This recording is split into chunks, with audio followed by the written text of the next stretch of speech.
Good morning class. आज जो हम एमएचएन में सिजोफ्रेनिया के बारे में डील करेंगे। सिजोफ्रेनिया जो है एक इम्पोर्टेंट टॉपिक होता है, इसको एग्ज़ाम में बहुत बार पूछा जाता है। सिजोफ्रेनिया जो वर्ड है वो 98 में स्विस साइकियाट्रिस्ट यूजन ब्लोरर के द्वारा डिस्क्राइब किया गया था। जो इसमें जो है 2 ग्रीक वर्ड प्रेजेंट रहता है। पहला है सीजो, मतलब होता है स्प्लिट, एंड फ्रेन मतलब होता है माइंड। जब हमारे माइंड में किसी प्रकार का अल्ट्रेशन हो जाता है तो इस कंडीशन को जो हम सिजोफ्रेनिया कहते हैं। फिर इसका देखते हैं हम डेफिनेशंस। सिजोफ्रेनिया जो है एक सीवियर ब्रेन डिसऑर्डर होता है जिसके कारण से हमारे थॉट, इमोशंस एंड बिहेवियर में डिस्टर्बेंस हो जाता है, जिसके कारण से पर्सन जो है वो सोशल विड्रॉल शो करता है। फिर इसका देखते हैं हम इंसिडेंट्स में ये 15% जो पेशेंट होते हैं मेंटल हॉस्पिटल में वो सिजोफ्रेनिया के पेशेंट एडमिशन लेते हैं, और यह जो है मेन और वुमेन दोनों को इक्वली अफेक्ट करता है। 15 to 25% ईयर के जो मेन होते हैं उनको ये ज़्यादा अफेक्ट करता है, और 25 से 35 ईयर के जो वुमेन होते हैं उनको ये ज़्यादा अफेक्ट करता है। फिर इसका हम क्लिनिकल टाइप्स देखते हैं। क्लिनिकल टाइप्स में ये जो है 7 टाइप्स के होते हैं। इसको देखते हैं। पैरानोइड सिजोफ्रेनिया पहला है, दूसरा है हेवेफेनिक सिजोफ्रेनिया, तीसरा है केटाटोनिक सिजोफ्रेनिया, चौथा residual schizophrenia, अनडिफरेंशिएट schizophrenia, simple schizophrenia, and last जो है पोस्ट सिजोफ्रेनिक डिप्रेशंस। तो इसको जो है हम एक एक करके डील करेंगे। तो सबसे पहले जो है पैरानोइड सिजोफ्रेनिया। पैरानोइड मतलब होता है डिल्यूजन हो जाता है, मतलब पैरानोइड वर्ड का मतलब ही डिल्यूजन होता है। इसमें परसिक्यूटरी डिल्यूजन प्रेजेंट रहता है। परसिक्यूटरी डिल्यूजन मतलब होता है किसी भी चीज़ को परसेप्शन करने में डिफ़िकल्टी होती है, और इसमें जो है डिल्यूजन ऑफ ग्रैंडियोसिटी प्रेजेंट होता है, मतलब कि इसमें पेशेंट जो है अपने आप को सुपेरियर समझने लगता है। और इसका जो है प्रोग्नोसिस, पैरानोइड सिजोफ्रेनिया का प्रोग्नोसिस जो है बहुत ही अच्छा होता है, मतलब कि इसका ट्रीटमेंट जो है जल्दी हो जाता है, और ये जो है स्लोली अफेक्ट करता है। फिर दूसरा देखते हैं हेवेफेनिक सिजोफ्रेनिया। हेवेफेनिक सिजोफ्रेनिया क्या होता है? ये जो है पैरानोइड सिजोफ्रेनिया का बिल्कुल ही उल्टा होता है। इसका जो है अनदर नाम डिसऑर्गेनाइज्ड सिजोफ्रेनिया होता है। इसमें पेशेंट जो है सिली बिहेवियर शो करता है, और इसका प्रोग्नोसिस जो बहुत ही कम होता है, मतलब कि इसका ट्रीटमेंट बहुत ही स्लोली होता है। फिर तीसरा जो है केटाटोनिक सिजोफ्रेनिया। केटाटोनिक सिजोफ्रेनिया में केटाटोनिक वर्ड मतलब कि मसल स्टोन्स में डिस्टर्बेंस हो जाता है। जब मसल स्टोन होता है उसमें डिस्टर्बेंस हो जाता है, उसमें डिफ़िकल्टी होती है। तो इसमें जो है पेशेंट जो है वो कुछ न कुछ मूवमेंट करता रहता है, एक जगह पे नहीं रहता है।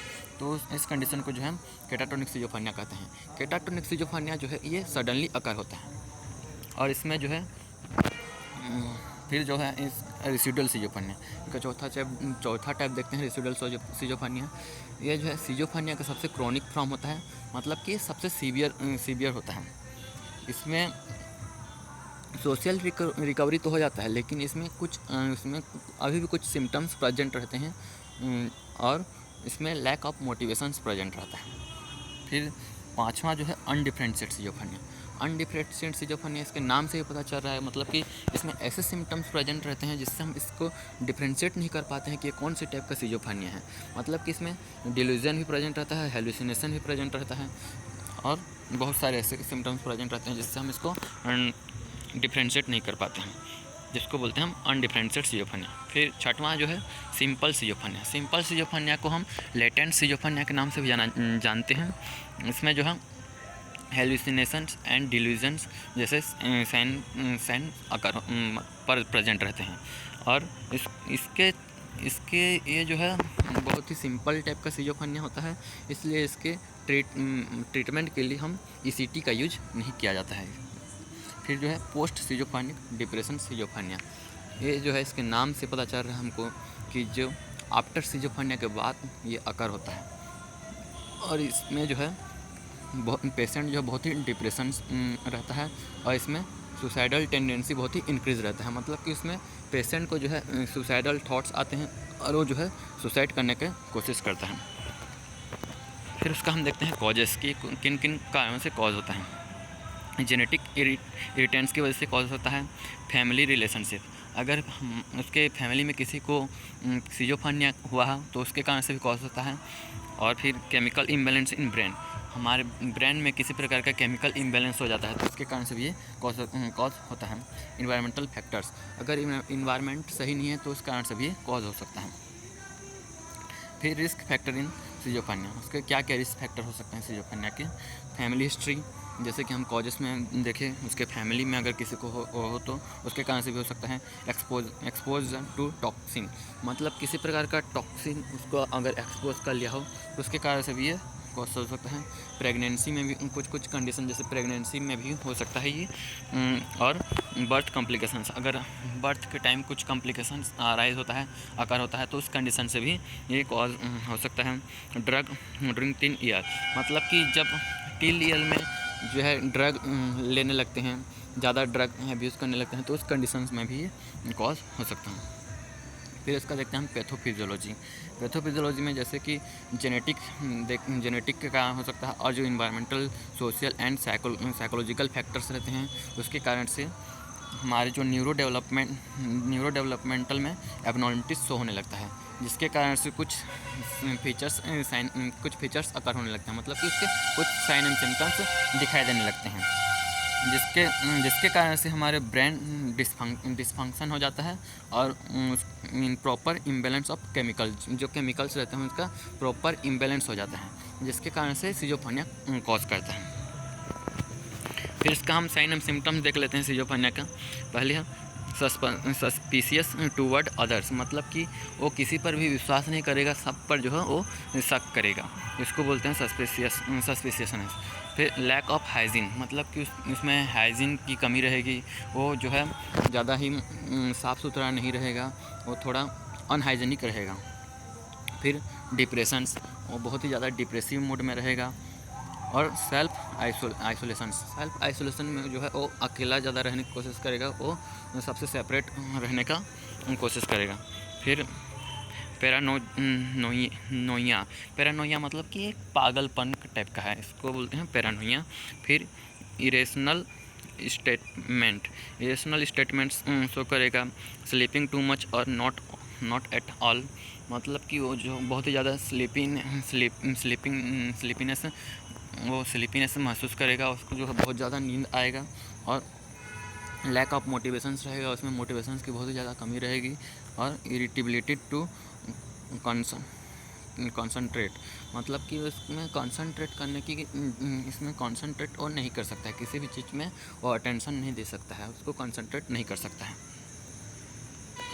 फिर इसका हम देखते हैं डायग्नोस्टिक इवैल्यूएशन में सबसे पहले जो है इसका फिजिकल एग्जामिनेशंस करेंगे, उसका मेडिकल हिस्ट्री लेंगे, उसको कोई पास्ट या प्रेजेंट में कोई मेंटल हेल्थ से रिलेटेड कोई प्रॉब्लम तो नहीं था, ये सब हम उसका हिस्ट्री टेकिंग करेंगे। फिर बेसिक मेडिकल टेस्ट करेंगे, बेसिक मेडिकल टेस्ट में जो ब्लड टेस्ट करेंगे और जो भी उससे ब्रेन से रिलेटेड जो भी टेस्ट है वो सब परफॉर्म करेंगे। फिर उसका न्यूरोलॉजिकल रिफ्लेक्सेस करेंगे, कोऑर्डिनेशंस करेंगे, and muscle tones and strength, eye movement, speech and sensation, ये सब जो है हम उसका एग्जामिनेशन करेंगे, उसको जो है हम असेस करेंगे।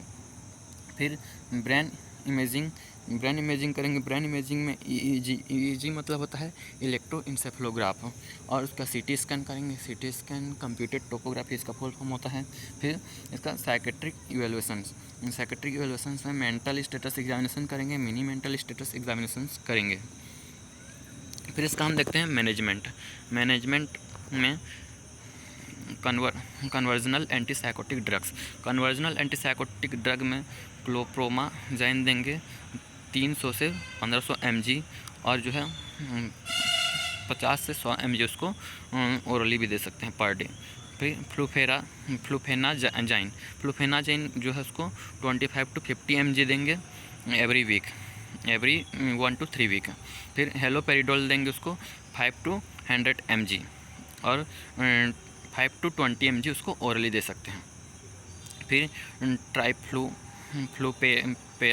ट्राइफ्लूपेराजाइन देंगे उसको 15 to 60 mg, और 1 to 5 mg उसको ओरली दे सकते हैं डेली।